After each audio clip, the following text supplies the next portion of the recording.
Bienvenidos a su sección de Primera Reporte. Soy Bernardino Chávez. Les traigo el acontecer de Sinaloa, México y el mundo.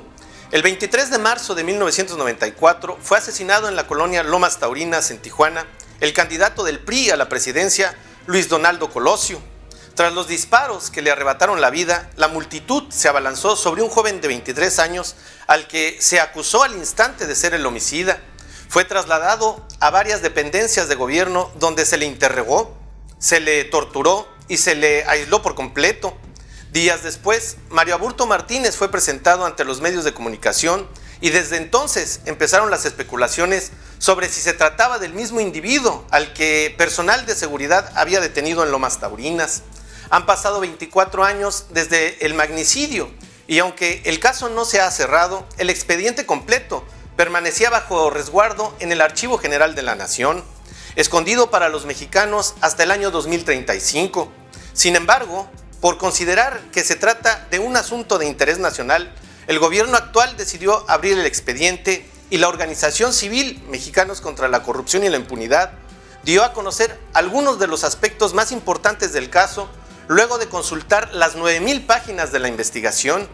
Entre las novedades que encontró la asociación civil está una declaración de Aburto Martínez del 29 de abril de 1994, en la que señala que días después del magnicidio recibió una llamada del entonces presidente Carlos Salinas de Gortari. El documento señala que esa tarde personal del Juzgado Primero de Distrito en Procesos Penales del Estado de México ingresó al Centro de Readaptación Federal Social número 1, donde se encontraba recluido Mario Aburto Martínez. El juez Alejandro Sosa se presentó con su secretario. También estaba personal de la Fiscalía Mexicana y la defensa de Mario. Aburto amplió su declaración desde Almoloya. A casi 2 meses del asesinato, su versión fue otra.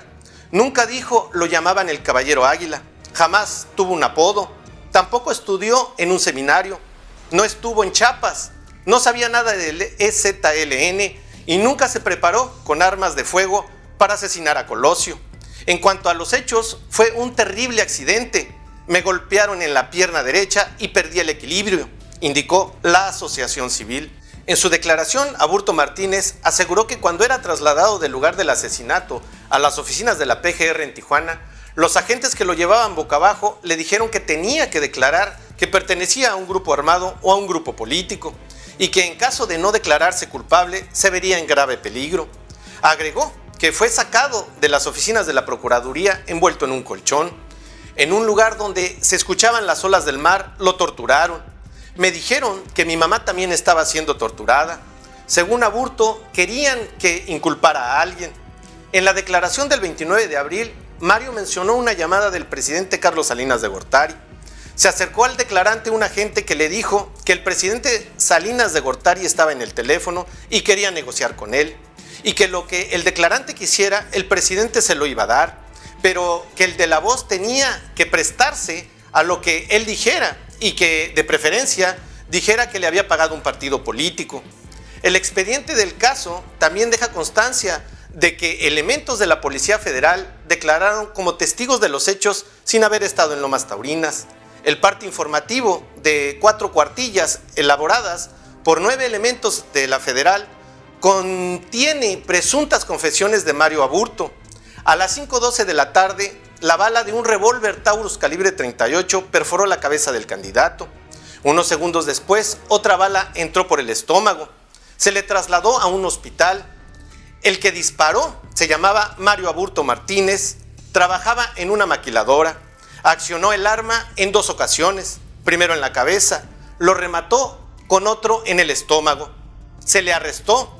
Confesó, lo hice porque de acuerdo a sus ideales personales, quería evitar hechos que pudieran pasar semejantes a los que ocurrieron en Chiapas. Nos dice que no le importa su vida. En la ratificación de las declaraciones que forman parte del expediente del proceso penal iniciado contra Mario Aburto y que Mexicanos contra la Corrupción y la Impunidad logró desclasificar, se encontró que, aunque todos firmaron y narraron cómo ocurrieron los hechos, 6 policías federales no participaron en la detención o estuvieron cerca. Sin embargo, fueron presentados como testigos del crimen. Las ratificaciones contenidas en el expediente con causa penal 4194 se ofrece la versión íntegra de lo que contestaron los agentes al abogado de Mario Aburto durante las ratificaciones. Uno de ellos confesó que solo participó en la filmación de un video a varios metros del lugar de los hechos. Otro aceptó que nunca vio a Mario Aburto. Dos más reconocieron que no estuvieron en Lomas Taurinas, sino resguardando el hospital a donde fue trasladado Colosio. Otros 3 no ratificaron sus declaraciones y tampoco dieron motivos, señala el documento. La periodista Laura Sánchez Ley, autora del libro Aburto, Testimonios desde Almoloya, señaló en entrevista con De Primera Noticias que durante su investigación se dio cuenta de que había una enorme diferencia entre el aburto que presentaron las autoridades con el que retratan sus amigos y familiares y lo que ella logró documentar. Yo te puedo hablar de las diferencias que encontré entre el asesino que presentaron las autoridades y la persona que amigos y familiares retratan. Lo que yo encontré es que Mario Aburto difiere mucho del que las autoridades nos dibujaron cuando afirmaron que tenía una personalidad borderline.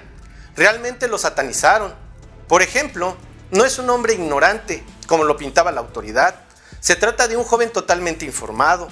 Durante la investigación, para crear esta personalidad de borderline, se manejaron cosas tan burdas como que la mamá se teñía el pelo de rosa y por eso no tenía moral, que Aburto tenía un pasado criminal adolescente porque había disparado una pistola de salva en su pueblo, que tenía personalidad de retardado, y con esos elementos se dictaminó la sentencia de Mario Aburto Martínez, indica.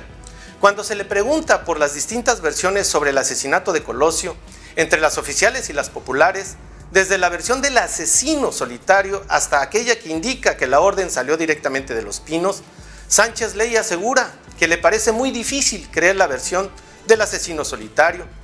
Recordemos que después de que a Colosio le dan el tiro, lo recibe en el hospital la doctora Patricia Audanel, quien aseguró que el candidato tenía disparos de 2 calibres distintos. Sin embargo, luego salió a retractarse y decir que se equivocó. Además, está la versión que asegura que el candidato, luego de que le dieron un balazo en la cabeza, tuvo oportunidad de girar 180 grados. Resulta, por decirlo menos, complicada de creer.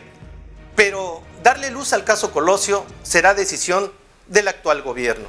Nos vemos en un siguiente reporte.